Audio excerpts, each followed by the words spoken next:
Welcome to Zoni Living and what's being called the most transformational time in human history and the best time to be alive. I'm Bonnie Stevens, and we're talking about the artificial intelligence revolution. If you don't know about this, it's happening right now, and the experts say we need to learn how to interact with these smart machines as soon as we can, because we could be on our way to a glorious future. Joining me is AI futurist, entrepreneur, and former Google DeepMind and Intel executive, Steve Brown. Steve, are you there? I'm here. Fantastic. Nice to be with you, Bonnie. Great to be with you. After reading your book, so I've got it right here. It's the AI Ultimatum, preparing for a world of intelligent machines and radical transformation. You seem clearly in the camp of AI optimists. So can you paint us a beautiful picture of how fast this artificial intelligence revolution is rolling out and what you believe our world will look like, say, in the next 5, 10, or 20 years? And I know that's a big question, but there you go. Yeah, I'm generally optimistic. It's going to come down to how leaders choose to adopt this amazing technology and decide how to use it. But if we get this right, it could be an incredible future for all of us. I think it could ultimately extend lifespans. It could make our lives much more fun to live, allow us to not have to do some of the tasks that we're not interested in doing, and to offload the boring, dull, dirty, dangerous work. So, it could lead to an amazing future. Now, to get there, it might be a time of significant disruption. There's certainly going to be a lot of change in all of our lives. And generally, humans don't like change, however much they say they do. So I think it could be a tense, difficult time. But I think on the other side of it, it's going to be an amazing opportunity. Well, unlike the internet revolution that unfolded over decades, you write that the waves of innovation from today's generative AI are crashing over us in rapid succession, and organizations that fail to navigate each wave risk being swept away entirely. That's a little scary, but as an innovation strategist, please give us some direction on what we should be thinking about and doing right now, and what is the best way to break us out of this traditional thinking way of life and imagine what is possible and even probable.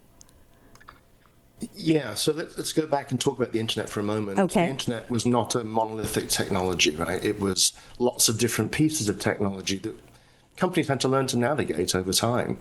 They had to figure out e-commerce and how to take digital payments online. And then when social media came, they had to figure out digital marketing, advertising, and how to reach people through social media.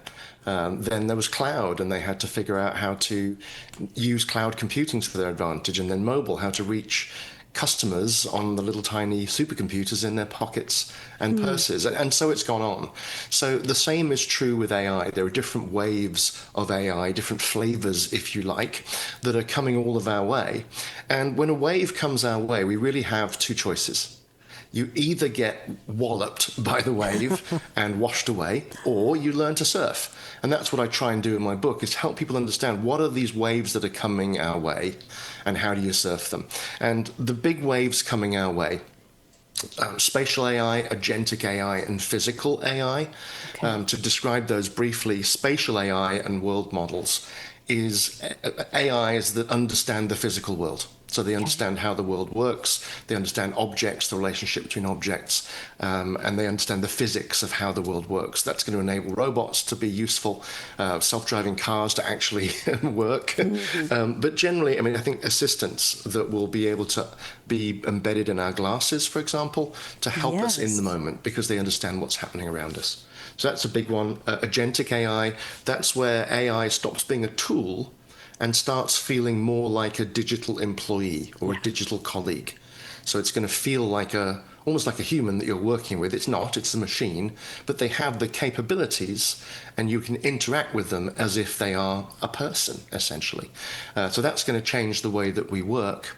And then physical AI is when AI starts to interact with the physical world that we all inhabit.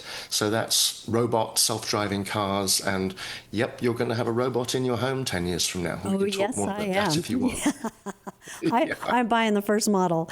What I found particularly helpful from your book, The AI Ultimatum, is the way you help readers understand the enormity of AI's impact on humankind and our future. You describe 3 levels of how artificial intelligence multiplies, elevates, and extends human capabilities. And I love your examples using a weaver's loom, a slide ruler, and a crane. So would you please elaborate? Yeah, and I have to give full credit actually to Roy Bahat, who's the head of Bloomberg Beta. Beta is Bloomberg's venture capital organization. He came up with this framework, which just so happened to match the framework I had. So let me walk you through it. Sure, thank you. So looms were a technology we developed to weave textiles, Right. and they were to offload a task. So once you have a loom, it enables you to stop having to do something. A machine now does that task for you. It's an offload, so I call it offload. And this is for the types of tasks that we really don't want to do. You know, the repetitive, boring stuff in our lives, booking meetings, booking flights, all that sort of stuff. Just offload that to an agent, to an AI. It's a kind of way of it's taking the suck out of your job, if you like, doing the things that you don't want to do. So that's the first one. Then Roy Bahat talks about the slide rule. If people are old enough to remember a slide rule, I'm in my late 50s and I don't really remember slide rules, but it's a tool you could use to help you do sums faster. So it helps you do something you could already do, but better. And so in my language, I call that elevating human performance. So you can do something that you could do before, but now you do it better. You do it more creatively, you do it faster, you do it with higher quality, whatever it might be. And then the third and final category is this rarefied type of AI agent that works in partnership with a human to allow them to do something they could not do before. And in Roy Bahat's example, he talks about cranes. And if you think about the built world, think about New York City. There's no way you could build the incredible skyscrapers in New York City without a crane. So it's a technology that allows us to do something we could not do before. It extends our capability. So there's this offload, elevate, and extend. And Roy Bahat's view is, we should be focusing on building more cranes than we do looms. But you're going to see all of those types of AI agents show up in our lives. And the best ones are going to turn us into superhumans, enabling us to have superpowers and do things we could never do before, which is really exciting. That is super exciting. Well, another favorite takeaway from your book, and we were just talking about that, the vision of all of us having personal robots, humanoids that resemble humans and move about in our homes just like us. They might mop the floor and they might load the dishwasher and they might bring us a great cup of coffee, but basically personal assistants that work for electrons and not money. And you say that China, I found this really exciting, China is now creating a model that could be available for $15,000 in the near future. And this reminds me very much of Henry Ford's vision of making automobiles that were so reasonable that the working class could afford them. So I want to know, Steve, when can we buy this robot? So the robots in China have actually dropped below a $10,000 price point now. Goodness. Yeah, I know. So, but they're amazing hardware. They're little tiny people, little robots. I love that. 1.2 meters tall. And they are amazing. They're very limber. And you might see videos online of them dancing or doing kung fu kicks. The hardware is good, but the brains are soft at this point. So the Chinese brains are not great. And the Chinese robot brains are not great. The Chinese people's brains are just fine. The leading robot brains are in the American robots today. So companies like Figure, Boston Dynamics, and their hardware is good, but it's more expensive. So they haven't announced pricing yet, but I anticipate they'll be around the $30,000 price point when they start, but then they'll drop down from there. There is a robot company called 1X. It's a joint US-Norwegian company. They have a robot called Neo. Their current version is called Neo Gamma. There's a newer version coming. And they plan to launch that for $20,000 or $499 a month if you choose to lease it instead. And that will be available this year. What? This year. Now, there's a catch with it. It's not able to do everything. It's pretty smart, but it can't do everything. So when you ask it to do something it doesn't know how to do, it's actually going to do what's called a failover to a guy in a VR helmet somewhere in the world who will control the robot remotely to do that thing for you. Oh my So you have to be gosh. okay with that. So it has a lifeline. It can ask, Yeah. what are they asking me to do? And over time, because the robot learns from being remote controlled to do a task, over time it'll learn to do everything. So you won't need to do that at some right. point. But Yeah. that's the caveat. So this year, if you want it. That's on my Christmas list. I love it. Well, I think most of us know that the way intelligent machines learn is by recognizing patterns, by digesting an inconceivable amount of the world's data, and they never stop learning. Therefore, by interacting with AI, we can all be as smart as some of the smartest people who have ever lived, scientists, physicians, astronomers, inventors, because all that information is available to us. So you say with AI, we can discover solutions to problems that humans could never have conceived. Can you give us a couple of examples? Yeah, I think the way to think about AI is as an amplifier. It amplifies us as humans, enabling us to do things we couldn't do before. There's a great example I put in the book, and it's from Airbus. They were designing the bulkhead of the A320. And the bulkhead is that little barrier that's in between the different sections of the cabin, and it's an important piece of infrastructure. It actually holds the cabin together, which I fly a lot. I'm really grateful for bulkheads because they stop the plane coming apart in midair, which would be bad. So bulkheads have to handle all of this stress as you're going through turbulence, for example. And the design they have, if you look at the skeleton, and it's shown in a diagram in the book. Yes. The diagram of this skeleton of this bulkhead is something you look at it and think, well, that wasn't designed by a human being. And you're right, it's not. But it also wasn't designed by a machine. It was designed by a human working in partnership with an AI. It's a technology called generative design. And it takes the initial design that the human engineer comes up with and riffs on it, and comes up with different variants and tests them and comes back and says, hey, if you tweaked it this way, it would be, all the tensile strength, it's the lowest cost, and most importantly on a plane, the lowest weight. Weight really matters on a plane. So you get to places and solutions that the human would never get to and the machine would never get to on their own. And going back to that previous example of elevate and extend, it's somewhere in that realm, right? It's helping a human do something better and maybe something they could never do on their own. I will never look at bulkheads the same.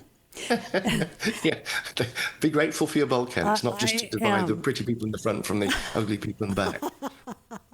Well, as you know, there's a lot of fear out there. Fear that there won't be any need for humans anymore and that robots will take our jobs, outsmart us on every level, and eventually maybe even turn on us with armies of robots and drones. But one of your key messages is this. So quoting from your book, it's not human versus machine. It's human with machine, creating capabilities neither could achieve alone. An example you just gave us.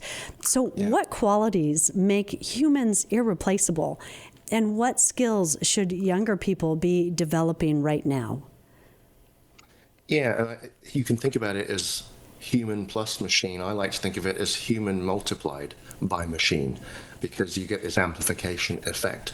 Now, to be relevant, this is the number one question I get in keynotes. I do keynotes all around the world, and the number one question I get is some version of, what should I do to make myself robot proof? Or what do I tell my kids? What do I tell my grandkids? Right? So let me answer that question for you definitively. There's two things you can do. First thing you've got to do, invest in yourself. Don't expect your company to do this. Everybody needs to do this. Invest in yourself and build your own AI acumen. That doesn't mean you need to know how to make an AI or become an AI researcher, but how do you use it to make yourself more effective, or whatever you do. So learning AI tools, understanding what AI's capabilities are, just try it out, get comfortable with it, build your AI acumen. And if you go to my website, stevebrown.ai, there's a free resource on there called Artificial Wisdom. If you just scroll down the screen, you'll see it. And it's a website which I keep updated, which is books you can read about AI, mine and others, training courses you can take, podcasts you might want to listen to, tools you might want to try, and so on. So it's a free resource on my website if people want to build their AI acumen. The other thing I recommend for people is double down on your humanity. Enhance the skills that are natively and uniquely human. So your creativity, good judgment, communication skills, relationship building, understanding human culture, leadership skills, intuition, persuasion skills, building trust with other human beings. These are the skills that will complement all the amazing things that AI will do. And if you have those skills in spades, you're still going to be relevant in the workforce, at least for the foreseeable future. I love that. And I also think everyone, if they want to start studying, they should start by reading your book. It's a fascinating read. But as you bet. Well, as machines study everything, including humans and human behavior, and become increasingly sophisticated, this is a big fear. Are they truly capable of learning and practicing some of our perhaps not so desirable traits? Maybe turning them around on us to manipulate humans or even bully us, or how about blackmail us? Can they learn how to do that, and would they do that?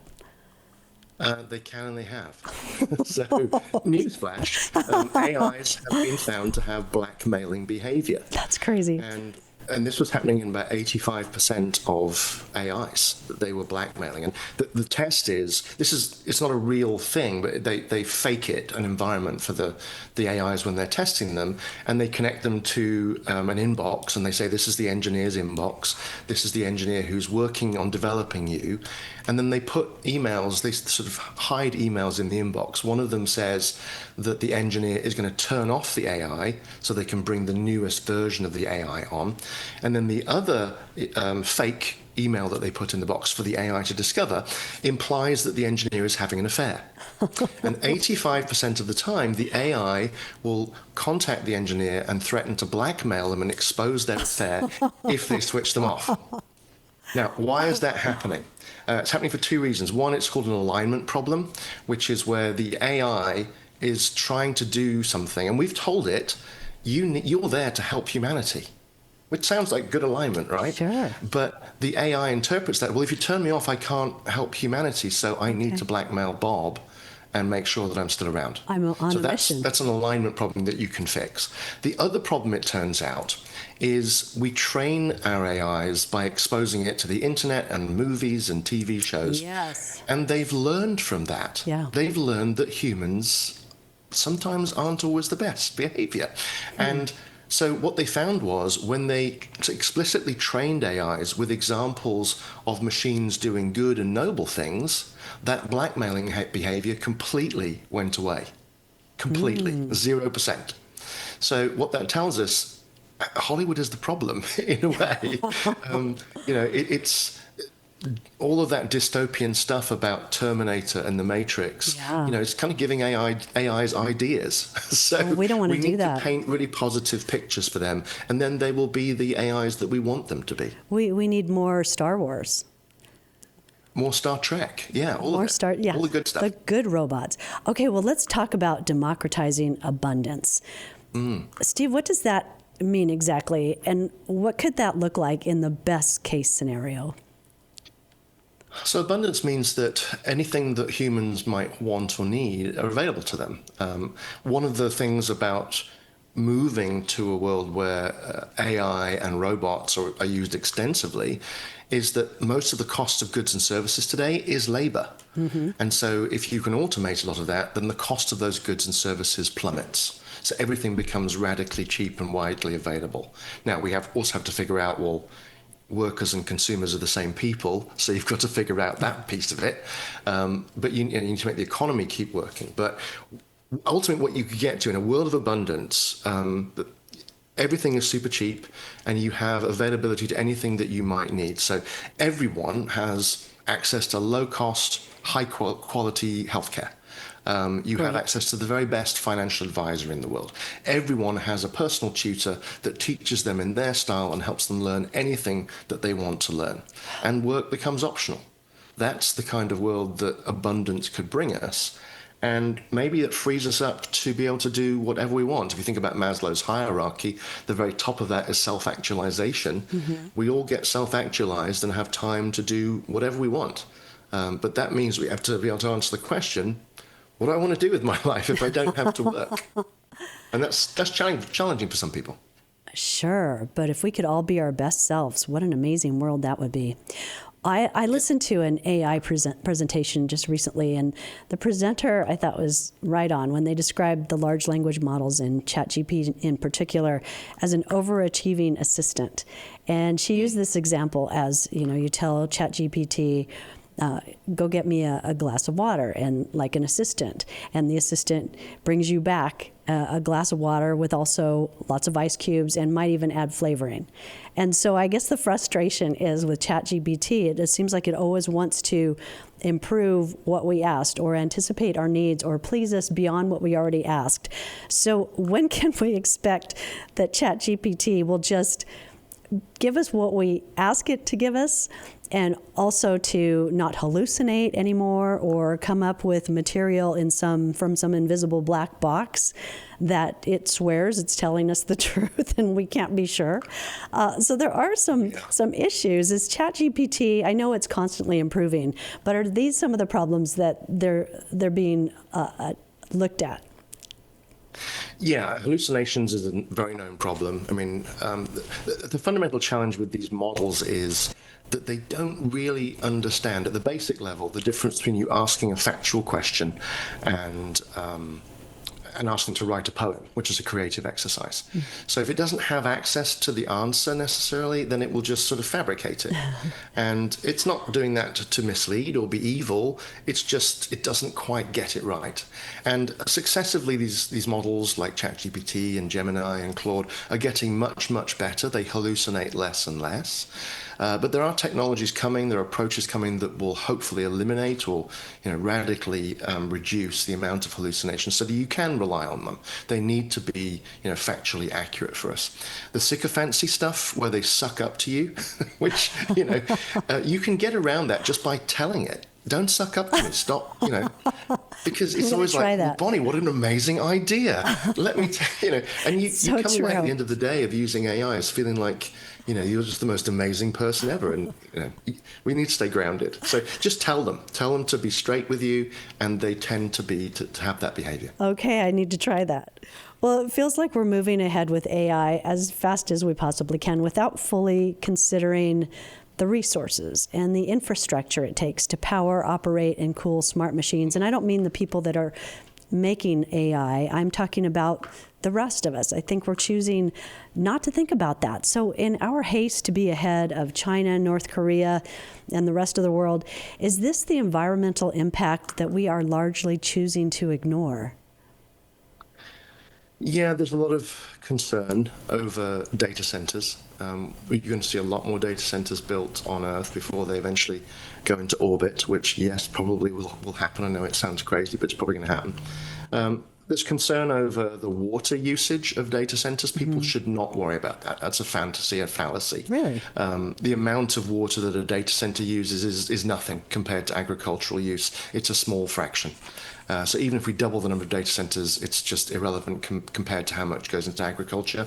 And data centers are actually becoming closed loop cooling systems now, so they're not using fresh water all the time. So water, don't worry about. Energy, do worry about. Energy is a big deal. These things suck enormous amounts of power. And we don't have a good plan to build out our grid in the way that China has done. In the last 2 years, China has added as much energy generation capacity in their network as the entire US has today. So they're now about triple what we have in terms of energy. So they've got plenty of energy over there. We don't. Here's the good news. There is a lot of capacity, slack capacity, in our energy grid in the United States. Because the people making energy, they're worried about those spikes. They don't want to have a blackout or a brownout. So they have to be ready for when it's a really hot day in Arizona, everybody turns their air conditioners on, which I know is almost every day in Arizona now. But when everybody turns on different power points, different power plants, they need to be able to handle the demand. So they're usually running at like 50, 60%. So what we need to do is build smart data centers that can take up that capacity up to 90 or 100%, but as soon as there's extra demand, they can just switch off. and you put a dial on them so they can turn down their requirements in a matter of seconds. And once we have that capability, I think we'll be able to squeeze a lot more out of the energy grid that we have.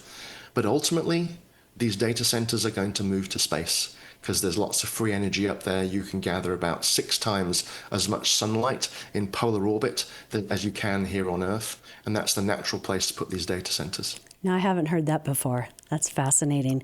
Well, on the flip side, in your book, you talk about uranium mining and oil extraction, for example, and how AI can do these things with less impact on the environment and using fewer resources than we're using. So can you talk about that a little bit? Yeah, and there's a technique called machine learning, which will look at lots of complex inputs and help you optimize them. So an example, when you're extracting oil out of the ground, you're typically pushing gas down, and that pushes the oil out of the ground, and then you capture it. When you see one of those oil rigs and they have the flare burning, that's because they've pushed too much gas down. Gas has come out with the oil, and then you have to burn it off. And that's a waste. And you're putting carbon dioxide into the atmosphere for no good reason. So what you use machine learning to optimize the pressures in there, and it's in a real-time system, so that you're minimizing the amount of gas that's coming out when you do this, what's called gas uplift.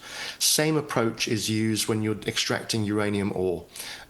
It's a spinning head with like high pressure water coming out, and the speed of the spin and the pressure of the water, they vary it over time using an AI to optimize the drilling to get the most out of the ground. So we're stuck with old types of energy for at least probably the next 10 to 20 years. We all want to get rid of fossil fuels tomorrow if we can, but the reality is it's not going away right away.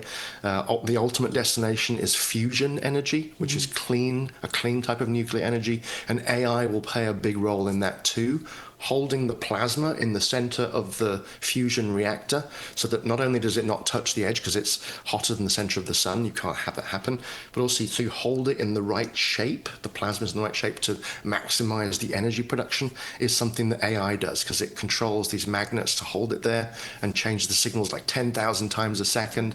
So AI will be the key to optimizing the energy we have today and hopefully giving us the breakthrough so we can transition to clean energy in the future. Fascinating.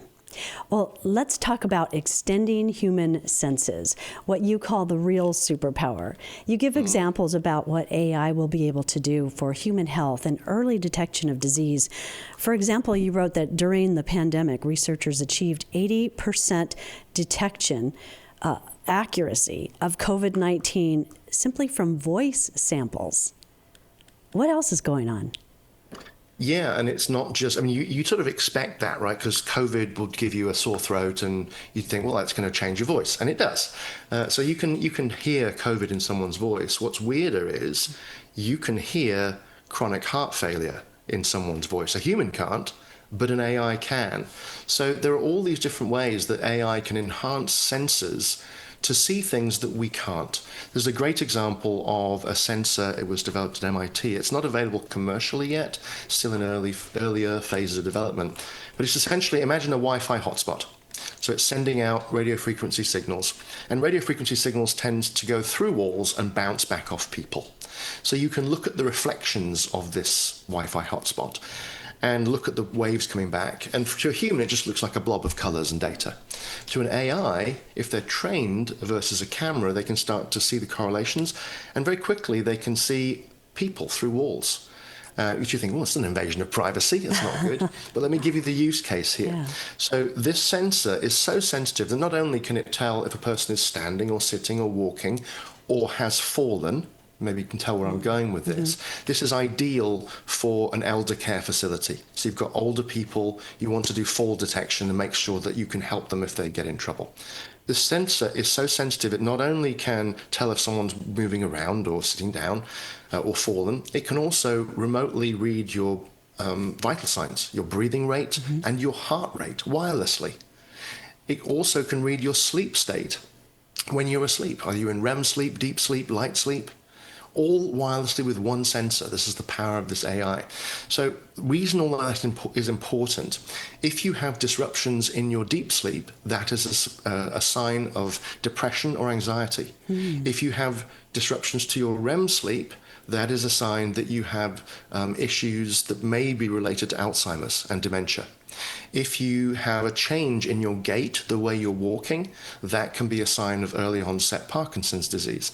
So just this one sensor now can read your heart rate, your breathing rate, detect whether you maybe have Parkinson's, Alzheimer's, depression, have fallen over, all with one sensor. So this is the opportunity we have. And we're just beginning to scratch the surface of what's possible. When do you think we'll have that kind of capability? Is that near future? Certainly by the end of the decade, yeah. Amazing. That's just incredible. Well, I know there's a lot of do-it-yourself folks out there, and I think they're probably all thinking the same thing about when will AI be able to pass the Ikea test? Yeah. There are a number of tests that people have proposed for whether an AI is really smart or not. There's the coffee test, can it go on someone's house and make a cup of coffee? And the IKEA test is, can it take a random flat pack from IKEA, read those impenetrable instructions that we all suffer through, and figure out how to build a coffee table or whatever it might be. How close are we to that? Again, maybe by the end of the decade. I think robotics is moving so quickly. It amazes even the people who are involved in it, me included. So I wouldn't be surprised if we see the IKEA test, the coffee test, and a number of other tests passed by the end of the decade, maybe 2029. Oh, wow, that's just around the corner. Amazing thing to say, I know. It is amazing. Well, I, of course, am very excited about the age of abundance that we could reach in, I believe you said, in the 2040s. Living our lives in leisure as goods and services are handled by machines, described as a period of radical abundance. So tell us again, this could be 10, 15 years from now, right? So what would a normal day look like in a human's life? I think it'll be down to the individual human, what makes you happy. Some people will continue to want to, be on a voyage of discovery. We're all going to have access to AI scientists that can help us. AI is making breakthroughs in science at the moment with mathematics and physics. And I think that partnership between humans and machines. So people who want to follow that path, great. If you want to focus on artistic pursuits, maybe you want to write, maybe you want to look after old people. This, whatever we want to do, whatever gives us joy. And I think that's what this could unlock, is to enable people to do things that make them fundamentally happy. And that's the real opportunity here. Oh, I love that. I know for me, this book was powerfully informative and entertaining as well. So if you will leave us with some innovations that we can look forward to. And one example that comes to my mind is the headphone example, where AI can translate in real time another person's language. So two people speaking two different languages can speak to each other immediately and in real time, and that's not that far away. Oh, Bonnie, that's here today. Oh, it's here. You can get that today. Well, what am I doing with these headphones? And that's just in the last couple of months. But yeah, that technology is now here. That's amazing. There's another thing I wrote in my first book, The Innovation Ultimatum. And there's this idea that you're going to have augmented reality glasses that can put a digital layer over the world, and that you'll be able to select how you want the world to look to you. I personally don't like seeing graffiti on walls. I could have the AI just eradicate that, so I don't have to see it. Really? I'm a big chocolate fan. I would love it if the world, just for whimsy, on my birthday perhaps, everything looked like it was made of chocolate. That would be so much fun. And that technology is very close to here. Google DeepMind just showed a technology that you can put a layer over Street View on Google Maps now, and you can see the world as if it were underwater or, made of cheese, whatever you want. So that's almost here. But I think, what's coming that's going to really grab people's attention, I often get asked, what's going to be the next ChatGPT-like moment? And I think it will be when you see a robot walking down the street for the first time, running an errand for somebody. And that's very likely going to happen in just the next 3 or 4 years, maybe less. Wow. So yeah, things are going to happen very quickly, and it's just so exciting what the potential is. We just need to make sure that we use AI safely, responsibly, and that we do it with humans in mind. How are we using it to amplify human activity, amplify what they do at work, and not replace them? That's the big danger that I want any leaders that are listening right now. You have a choice. You can either play the old game of figuring out how to use AI to cost reduce and get rid of people, or you can use it to amplify the people you have and have 10 times the impact you had before for the world. And I would encourage them to follow that second path, because that's better for everybody. What a beautiful message. Now, the people that are in charge and doing all this AI innovation, do you trust them? Do you think they're the best people to be at the helm of this? Are they thinking about all these things? I think in some ways we have to trust them. AI is moving so quickly, it's probably not realistic to expect government to provide the guardrails. So you're seeing already that these AI labs are self-regulating.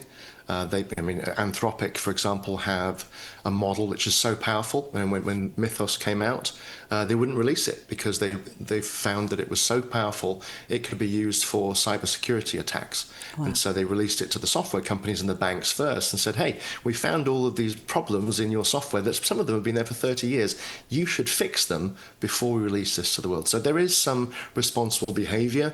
I know Sir Demis Hassabis, who runs Google DeepMind.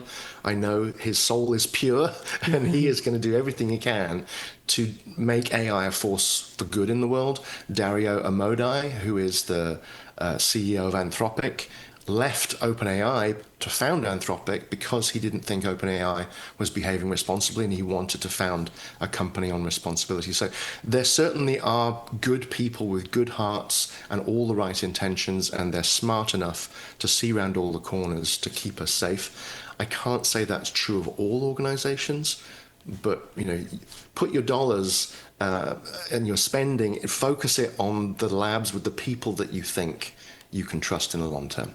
I love that. Well, thank you so much, Steve Brown. This has been a fascinating discussion. Really appreciate your insight and your time being with us today to talk about the world of artificial intelligence. My pleasure. Great to spend time with you, Bonnie. Thank you. You as well. You've been listening to futurist, entrepreneur, and innovative strategist Steve Brown. His book, The AI Ultimatum, Preparing for a World of Intelligent Machines and Radical Transformation, is available on Amazon. It's funny, it's relatable, it's optimistic, and it's also a roadmap for how to create the future that we want. Steve writes, the future we are building can be where AI becomes a force for human flourishing. Every human can achieve what was previously accessible only to the most privileged. Or it can be a world where unconstrained automation creates a winner-takes-all economy. The future lies in the decisions we make today, and every decision, he says, has the power to nudge us toward a future of radical abundance. This is Zoni Living, Business, Adventure, and Leadership. I'm Bonnie Stevens.